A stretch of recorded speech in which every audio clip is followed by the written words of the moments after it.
Utilities Commission, and with me this morning are Commissioners Brown Bland, Clodfelter, Duffley, Hughes, McKissick, and Kimmerite. In compliance with State Government Ethics Act, I remind members of the Commission of our duty to avoid conflicts of interest and inquire at this time as to whether any member has a known conflict with respect to matters coming before us this morning. The record will reflect that no conflicts have been identified, so we will proceed with Public Staff Item 1. Good morning, Commission. I'm Blaze Mitchell with Public Staff's Energy Division, and I'll be presenting Item 1. Item 1 is an application for PSNC's biannual adjustment of rates under Rider E to its tariff. This included the schedule showing the computation of the IM rate adjustments for each rate schedule and the revised tariffs. This is effective for services rendered on or after September 1st, 2023. Public Staff has reviewed the proposed rate changes and recommends approval as filed. It's been moved and seconded that the item be approved as recommended by the Public Staff. Are there questions or discussion on that motion? All right, hearing none, all in favor indicate with an aye. Is there anyone opposed? Then that motion carries. Thank you, Mr. Michnow. All right, next up, we've got items 2 and 3.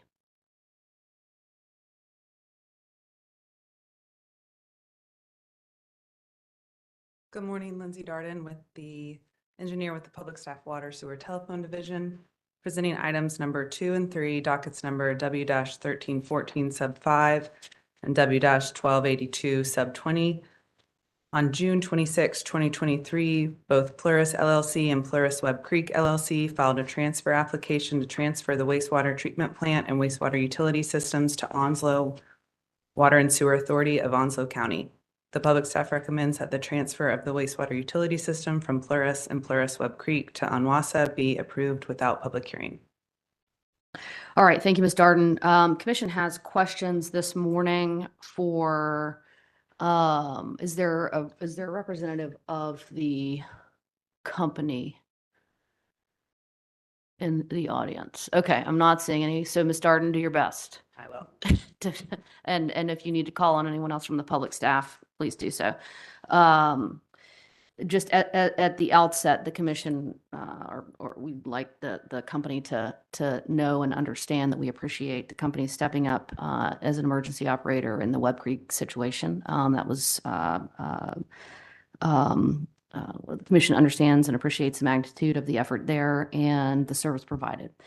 All right, but specifically in the context of this transfer, there are just a few questions the Commission has. Would like to get some additional information on the record. The shared corporate costs, which are the subject of the letter that the company and the Public Staff filed in these dockets back earlier this month, I believe it was on August 21st, 2023. Can you help us understand the specific types of costs that are being allocated amongst the operating companies? Yes, so the letter is addressing the corporate costs that are shared with primarily the Webb Creek, the Plurus, and the Hampstead customers. And the Hampstead customers are the ones that will be remaining North Carolina customers after this transfer. So there's the executive costs, the shared customer service that they all split. There's office space, insurance policies, just the divide among those. And there's not going to be great corporate allocation structure changes with this transfer, but there will be changes in there's office space that's moving with this transfer. So there'll be new leasing buildings, and they're going to be addressing the customer service needs and agents for the remaining customers. So while all of that shifts out, the letter is our intention of just to protect the Hampstead customers, that they won't take any of the burden on that the customers that are being transferred to Onwassa are carrying.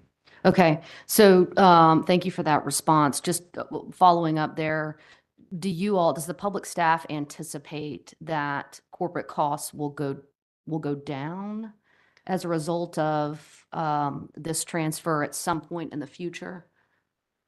The company has indicated that for as far as the executive personnel, that there probably won't be a big shift in that. The costs that would change are reduced customer service representatives and their office space. Potentially they would need less office space, but those are the kind of the unknowns still at this point. Okay, and understanding that this transaction involves, is it roughly 8,000 customers? Is that consistent with the Public Staff? So if costs go down at some point in the future, there'll be fewer customers to spread those costs among. But is the public staff concerned post next rate case about any significant increase in cost to Plurus's remaining customers?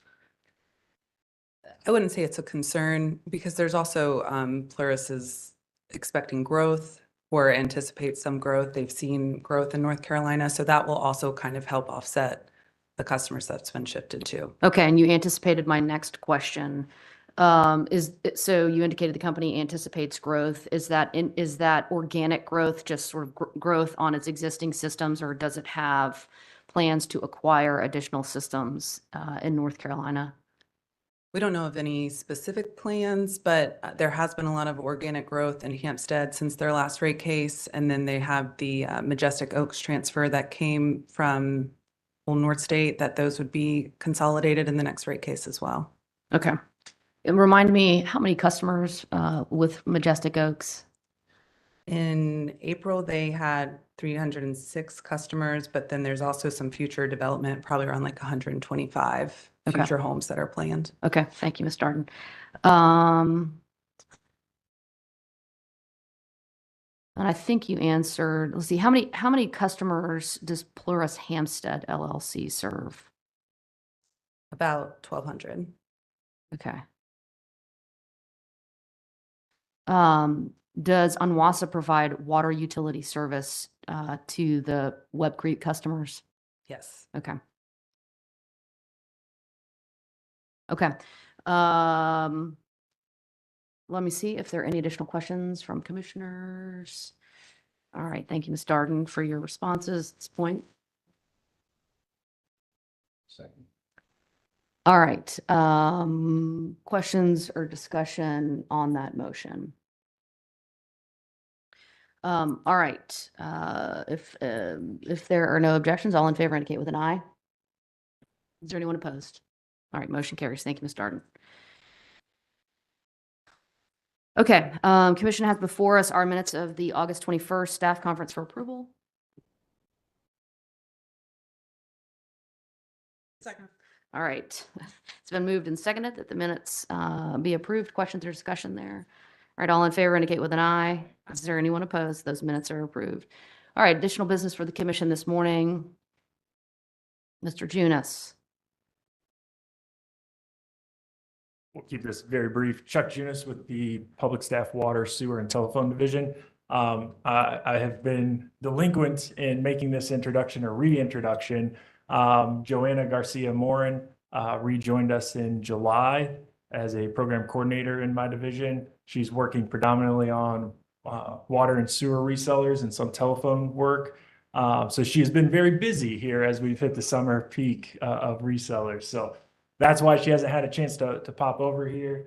She comes back to us after serving in the Consumer Services Division. She'd gone over to the Attorney General as an interpreter and now rejoined us in July. So we're happy to have her back and knocking out all of those wonderful resellers. So just say hello, and if you want to add anything, please do. Hi, it's nice to meet you all, and I look forward to working with you all. Thank you. Well, thank you, Ms. Garcia Morin. We appreciate your being here with us and your willingness to rejoin the team. So thank you. All right. Thank you, Mr. Junis. Anything else before we call it for the morning? All right. With that, we will be adjourned. Thank you very much. We're off the record.